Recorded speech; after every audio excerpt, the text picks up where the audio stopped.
Subsidi diesel dah start ke belum, Mat? Bang, janganlah risau.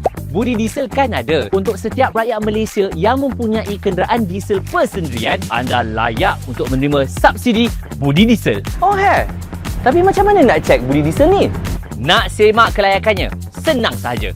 Syarat-syaratnya, warga negara dan mempunyai kad pengenalan yang sah, mempunyai kenderaan diesel persendirian, lesen memandu yang sah dan juga cukai jalan yang aktif. Jika anda mempunyai syarat-syarat itu, tahniah! Anda layak menerima subsidi budi diesel.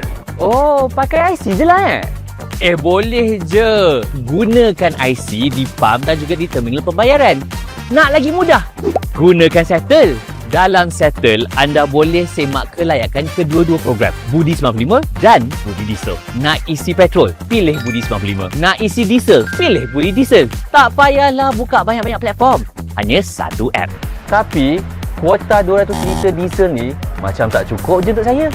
Jangan risau.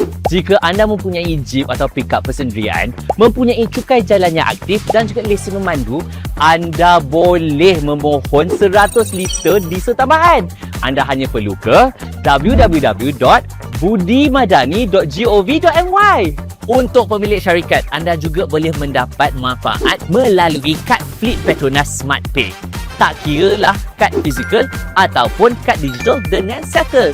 Semak kelayakan dan mohon sistem kawalan diesel bersubsidi SKDS. Lepas tu, mohon Petronas Smart Pay.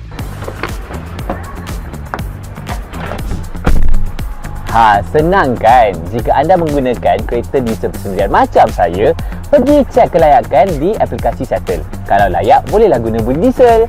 Kalau anda mempunyai pertanyaan lanjut tentang budi diesel, boleh tanya kru-kru kami di Petronas. Kami sedia membantu. Gak dulu, saya nak pergi camping. Bye, have fun camping. You too.